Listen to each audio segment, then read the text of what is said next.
is... Greet the Reaper for me.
Glory is... Try again.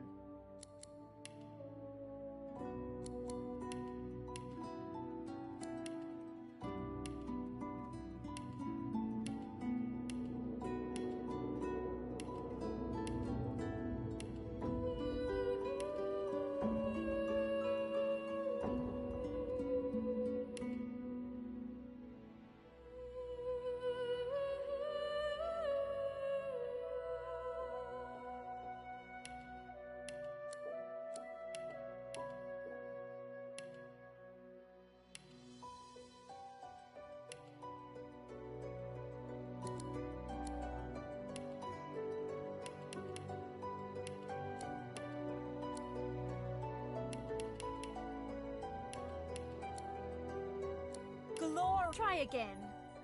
Prepare yourself. Greet the Reaper for me.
It all happened like I knew it would.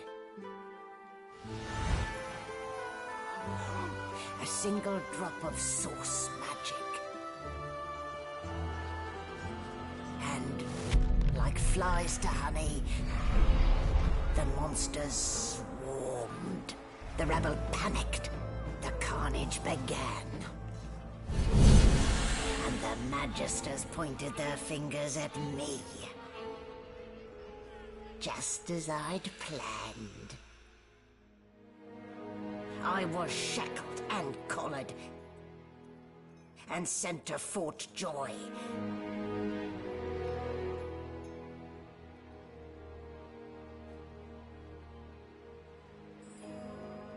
I'd come here to kill Godwoken. But instead, I became part of their story.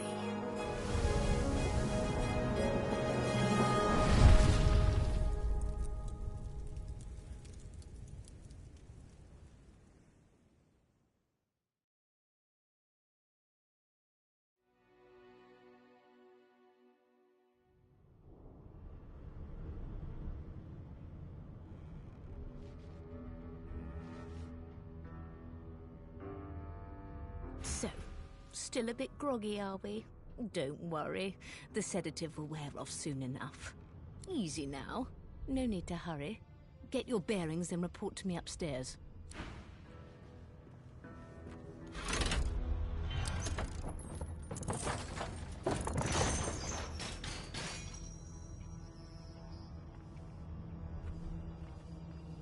Well, look what the doctor got.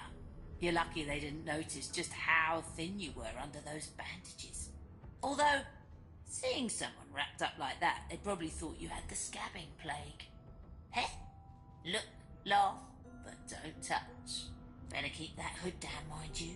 The living don't take kindly to seeing their future staring back at them.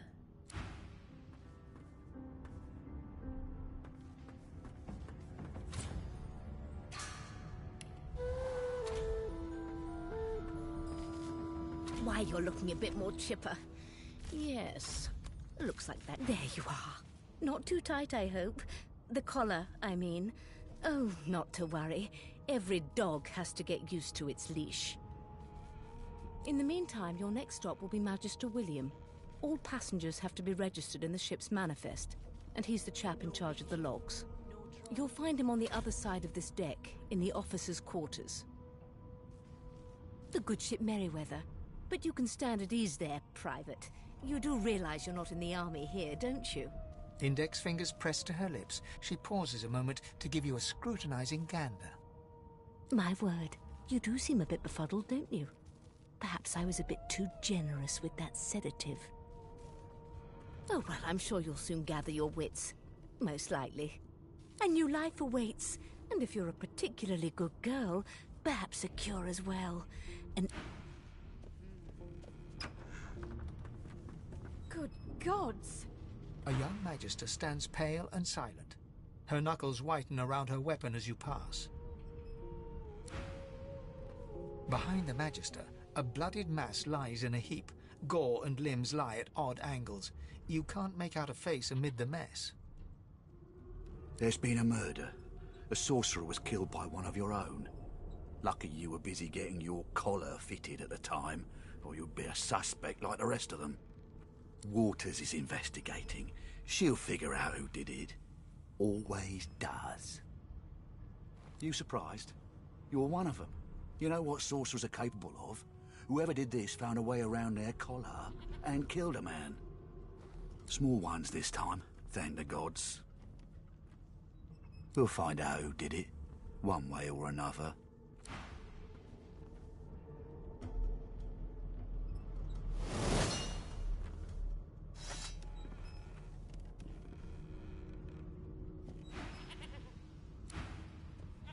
what a well of knowledge this tome is.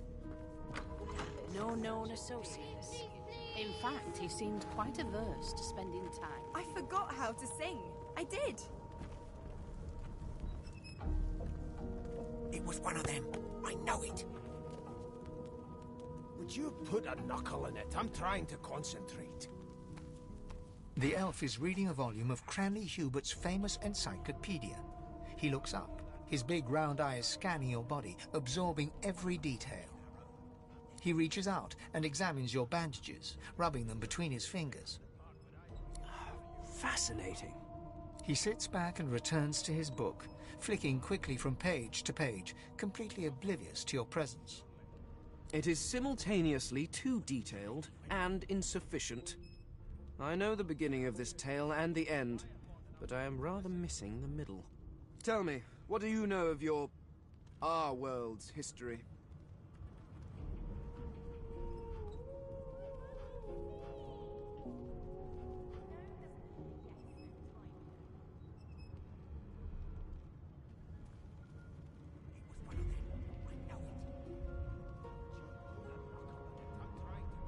Oh, please. I have no interest in that. Your books are too full of it already. No, I want to know about the Celestial. I want to know about your gods. This text tells me that they created all creatures, but nothing of what came before. Where did these gods come from? Who are their people? Where are the others of their kind? The elf's face freezes for just a second before he waves his hand dismissively. Oh, it's just one of my idle curiosities. We mortals do like to consider these things, do we not? Now, please, run along. I have a world to decipher.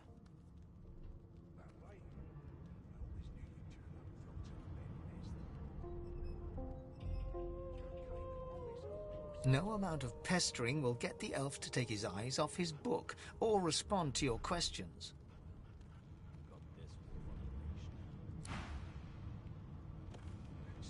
Here's the register, ma'am. Good, good. Magister Williams has just about done with the last passenger.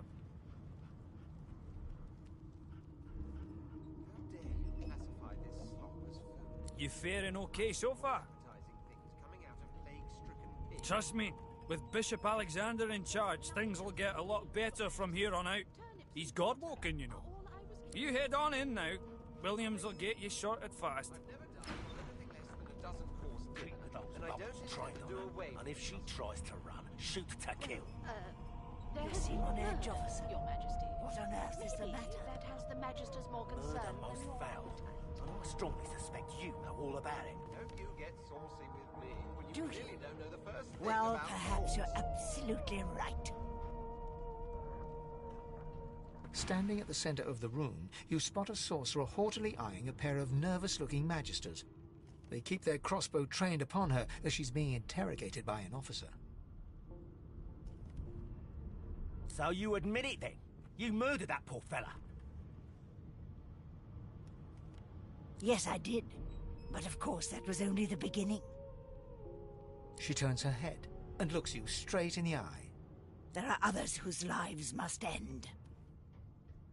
Good God, the woman's mad.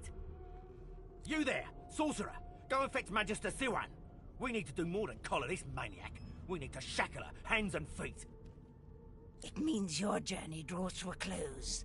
Do stick around for its finale, though, because She reaches for her collar and simply removes it. I'm just about to create a scene. Subdue her, men, quickly! If she casts source, the Voidwoken will come. She smiles with wicked satisfaction. Precisely.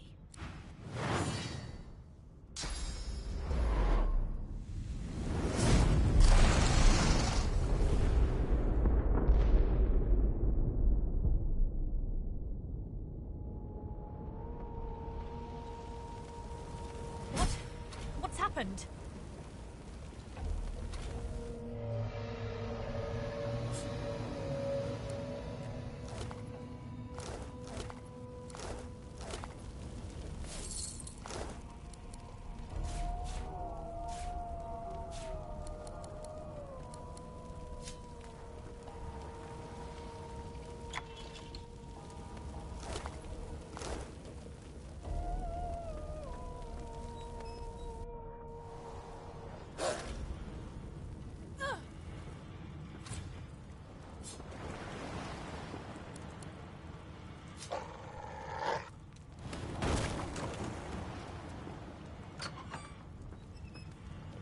The hound paws desperately at its snout. It winces as it draws blood from its wet black nose and continues scratching. The dog notices you for the first time and snarls, the hairs on its back prickling as it lowers itself into a lunge. Sorcerer! It sneezes suddenly and paws at its nose once more. Can't smell. Can't breathe. Too much sauce. Please, make it stop. Sorcerer! The dog whines and continues pawing at its nose.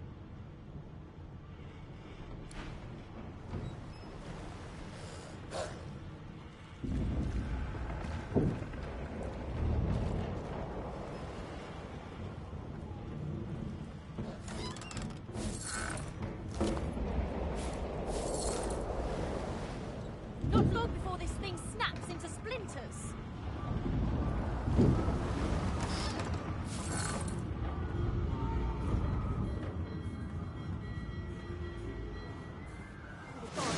I need to get off this ship.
God damn it!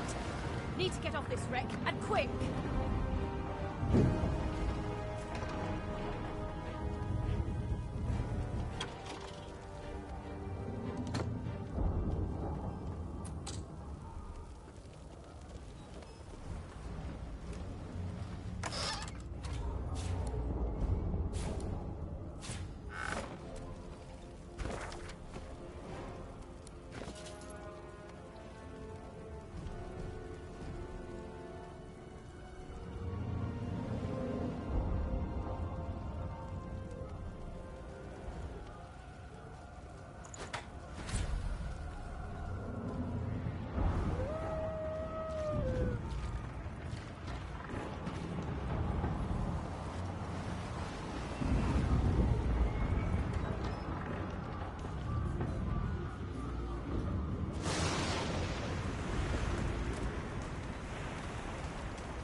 A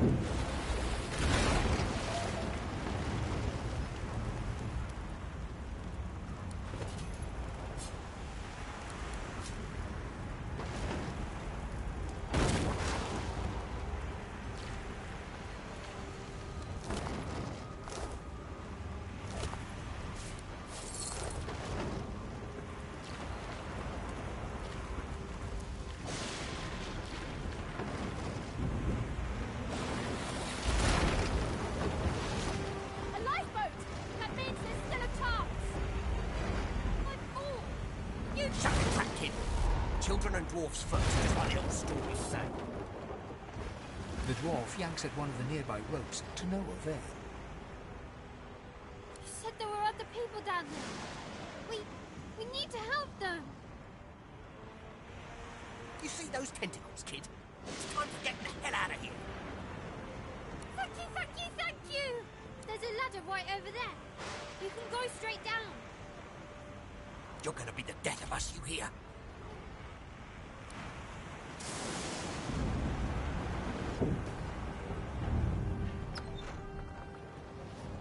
If you can walk, get yourself up the ladder. There's a... Wait! Void Woken! Ugh!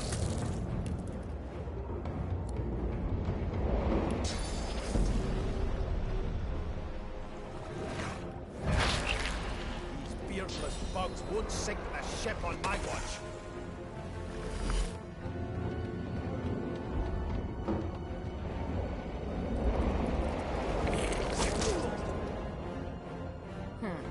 Let the games begin.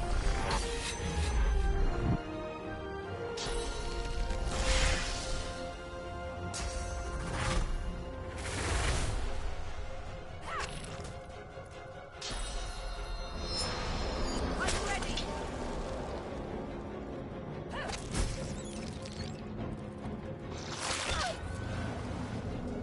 They who are about to triumph salute.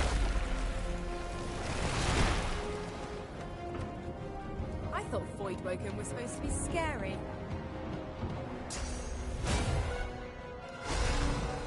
I've faced worse.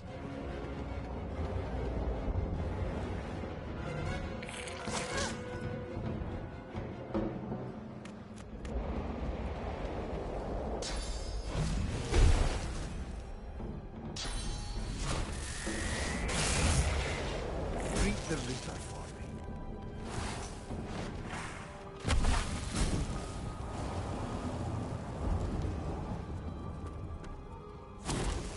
Prepare yourself. No telling where there might be more. We need to move. I hear something. We make a pretty good She tries to speak, but can only gape as she clutches her neck, trying to stem the bleeding of a gushing wound. With jagged movements, she raises her clenched fist and holds out a length of cloth, soaked with some kind of strong-smelling tincture. Blood quickly soaks through the cloth. Magister Siwan's mouth opens and closes, her eyes wide in terror. It's working. The pressure is stemming the flow of blood. Siwan clutches your arm, her eyes locked with yours. Something within the ship snaps. The floorboards shudder. Siwan struggles to her feet, clinging to you tightly. The ship lets out a deep groan, then cracks.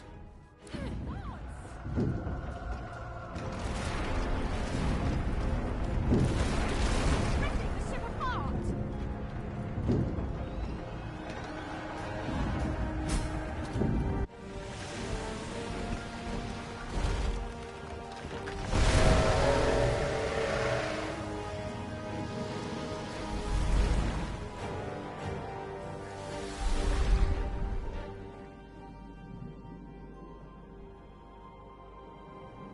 I have plans for you, child. Rise.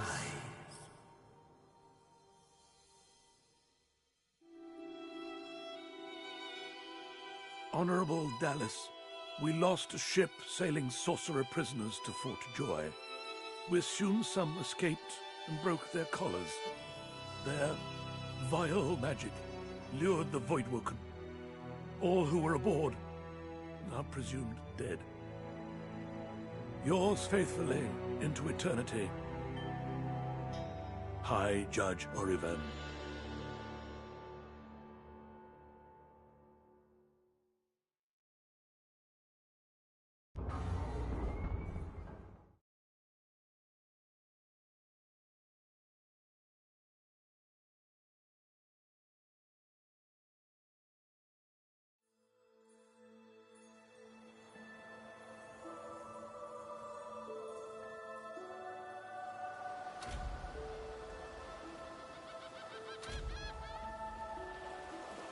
Those Voidwoken made short bloody work of the ship. Am I the lone survivor? It seems someone, something, wanted me alive.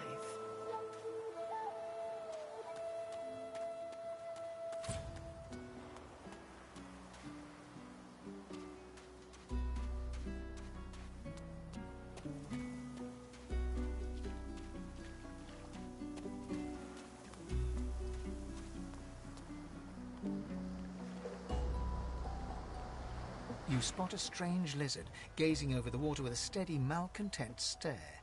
His skin is of a bright, blood-red color. Could he be... Yes, you recognize him from the ship.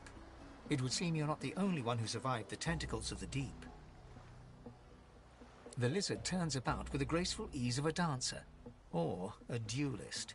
You lock eyes with his, two smouldering embers that sizzle your very soul. I did survive, yes. And chances are I wouldn't have, had you not returned to the aid of your fellow passengers down in that dreadful hold. You have my gratitude. Hand over heart, he salutes you with a bob of the head.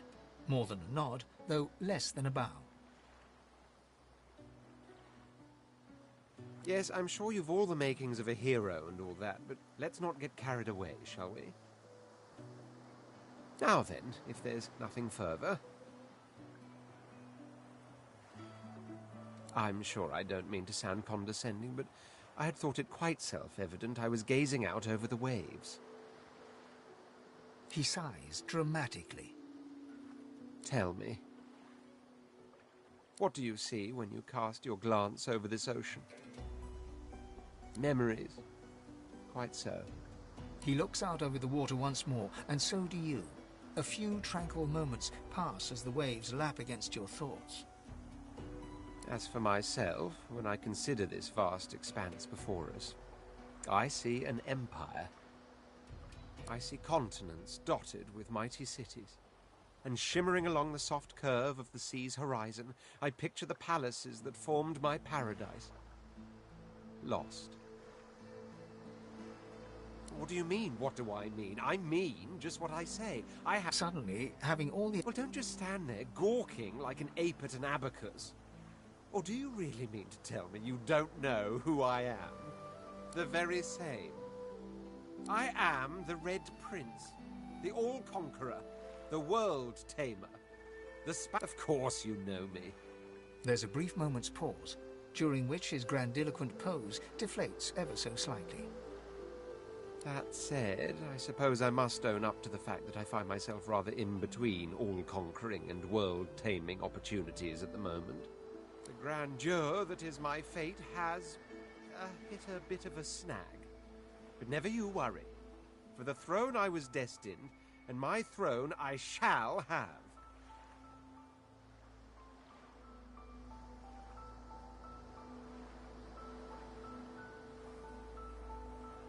Truly.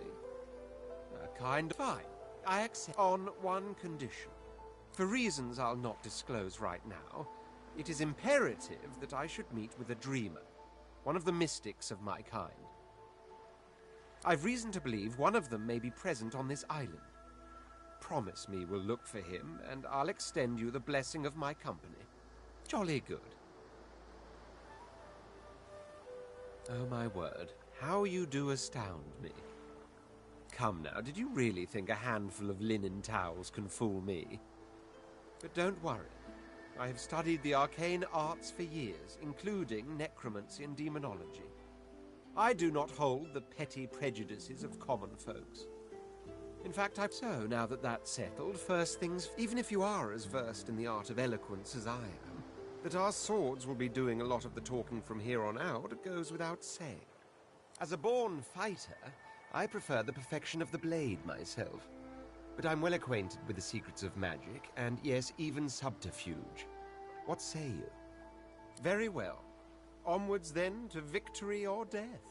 The Red Prince nods and gives you a smile that wavers ever so delicately between courtesy and contempt. Now, as you're aware, you'll be traveling with a prince. Proper forms of address include Your Majesty, Your Royal Highness, or if you're feeling particularly frivolous, Milord. As your luck would have it, I seem to be fresh out of luggage, so you won't be required to carry my belongings. Of course, there are other forms of protocol to bear in mind, but I'll see to it you'll pick up the rest as we go.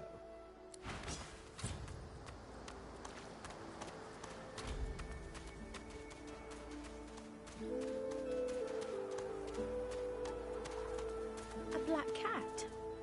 Hello, kitty. The cat's eyes are clouded and grey, but it stares at you with acute intensity. What? How did I get... Hey, stop following me. Huh? Yeah, fine. I'm fine. I'm not... The cat opens his mouth as if to speak, but his eyes lose focus, and with a jerk he turns away from you. Now where should I put this one?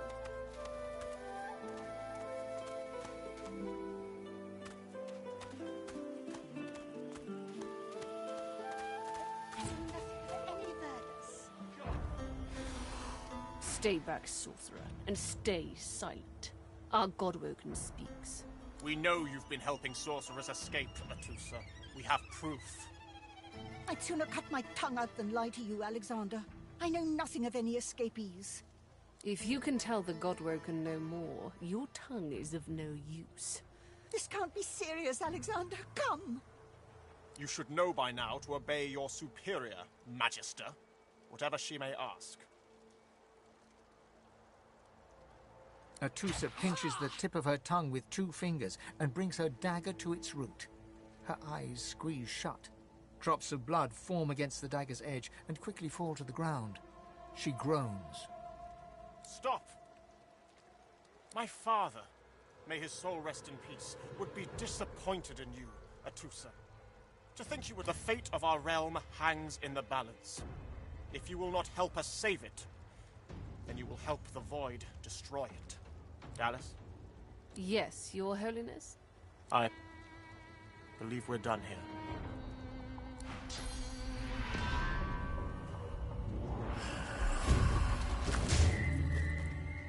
What a waste. Come, we'll be needed elsewhere.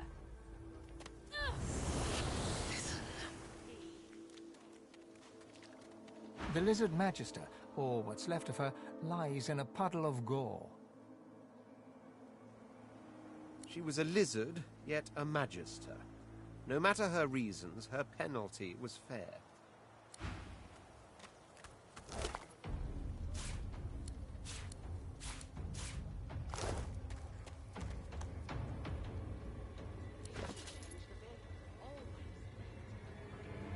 A single name throbs across your brain. Verdas, Verdas, Verdas! He must escape! He cannot die here! He cannot!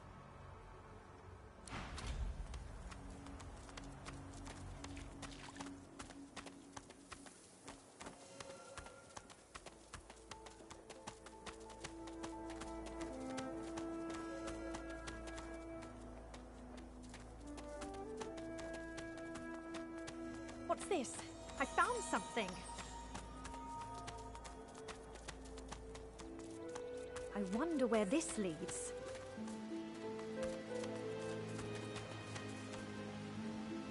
You walk up to a skeleton unlike any you have ever seen before. His skull seems to be carved into intricate patterns with a gemstone sitting in the middle of his forehead. Approaching, you hear a profane rumble from the undead beast. Bugger. How on earth am I supposed to... Oh, perhaps? Skeletal fingers reach down and grip the skin of the dead man's face, pulling sharply upwards. After a few more tugs at the man's cheeks, the skeleton relents, letting the head drop to the ground with a damp thud. Damnation! That stuck fast. I wonder, does the beard act as some form of anchor? Ah! No! Stay back! Don't... Oh, it's you. I must admit I'm surprised. Perhaps you're more buoyant than I suspected.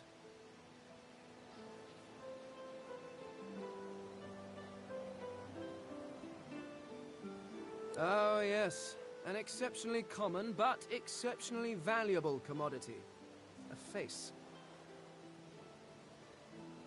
A face that seems rather stubbornly attached to his skull. I would normally employ a tool to delicately but viciously rip the face from the body. I could then craft a mask to hide my bone, but as I lack such a tool...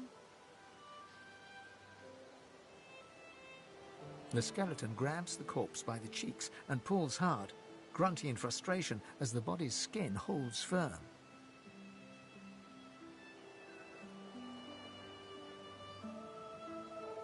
Because my own was stolen from me. And the idea of being chased across Rivellon by every idiot with a torch does not appeal.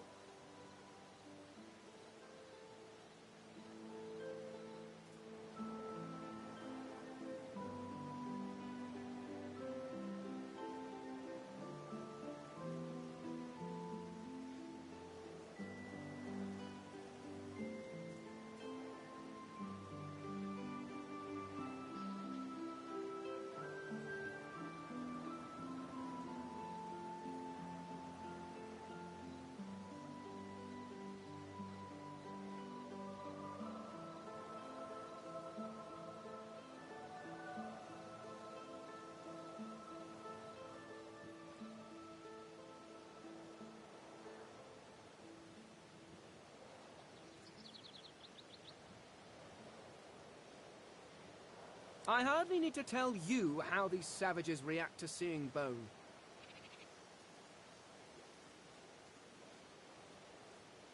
Oh, get away! Monster!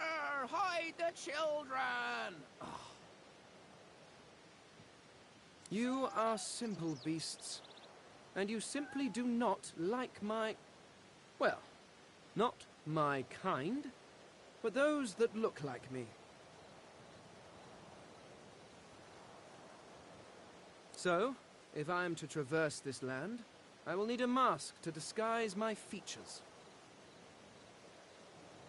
Oh, don't be ridiculous.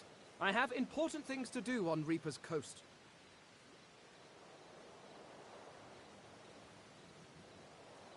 I cannot simply sit about waiting for the rest of you to die so I may continue my business in peace. No, I may be an eternal, but my patience has its limits. Indeed, I may be the only eternal. My people seem rather absent.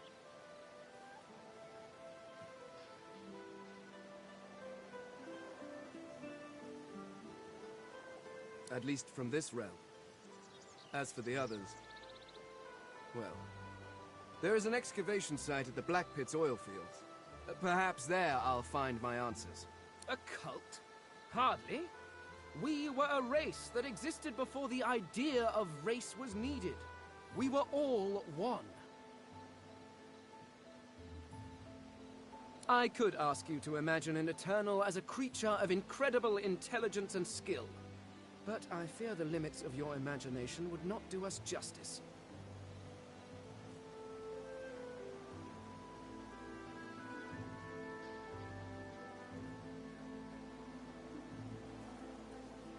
We studied the mysteries of the universe. We created works of great art. We disappeared.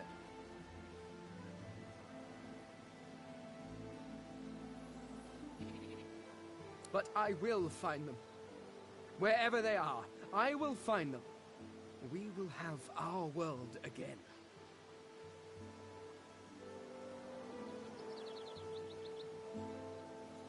Well, that hardly seems relevant. But if you must know, I was inconvenienced for a time. Several centuries, in fact. Or perhaps millennia. One tends to lose track. I was sealed in a tomb for daring to be curious about the world. It seems our king did not agree that the universe should be explored to its full potential. Perhaps I should thank him. It seems I was spared whatever happened to the others. I wonder if... well, that is the curious thing. They are clearly absent from this world, and yet they are everywhere. Every one of your races resembles them in some manner, and the statues you have built to your gods look remarkably familiar. Perhaps my people have ascended to some new realm, or perhaps your gods are merely a folk memory. Regardless, they are not here, but I will find them. Wherever they are, I will find them.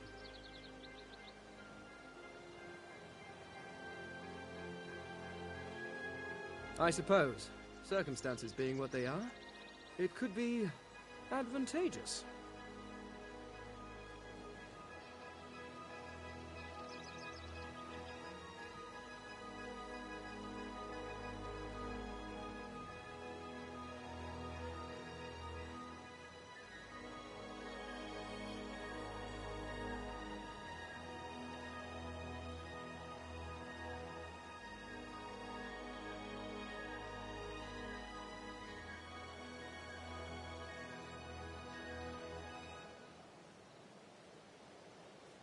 You seem more at ease in this world than I. A guide would certainly be useful. Excellent.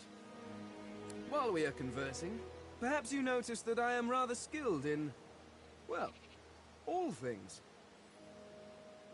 Of course, the arcane arts are my little speciality, but being a brilliant wizard does not mean I cannot handle blade or bow. So, which do you require for this enterprise of yours? I could do that with one hand behind my spine. Now, shall we get on? There is rather a lot to see. Splendid.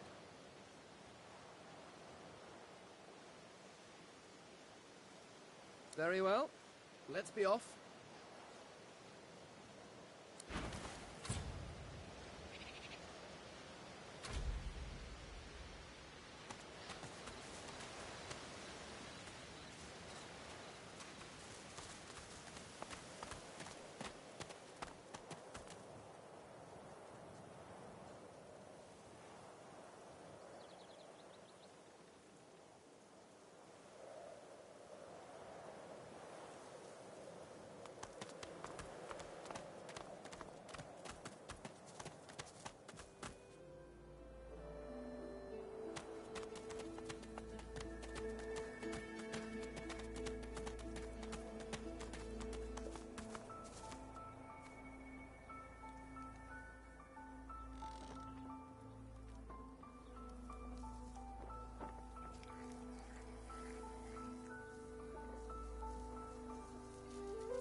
Come on then, Legsy. Dear one, help me teach this beast. He must respect.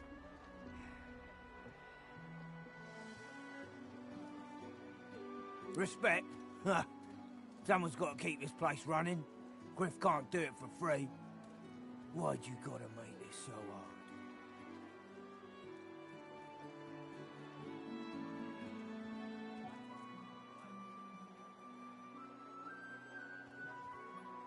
An intense-looking man steps between the thug and the elf and rolls up his sleeves, revealing well-muscled and heavily scarred arms.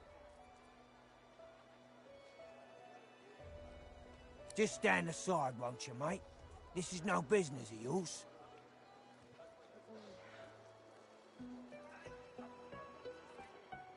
Lone wolves decide their own business.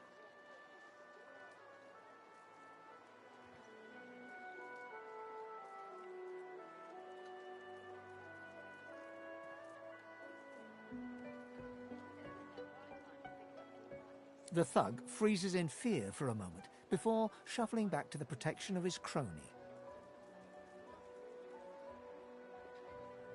Pay up, elf. No one shorts Griff, especially not one of you.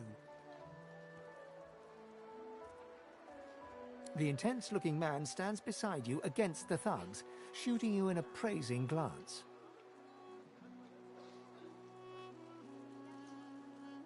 Burrow looks you both up and down, sizing up your combined threat.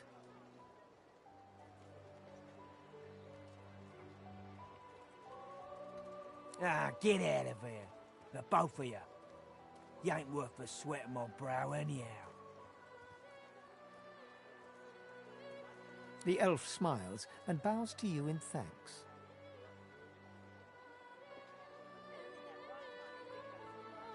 Follow me, before more of them try. There is a safe place.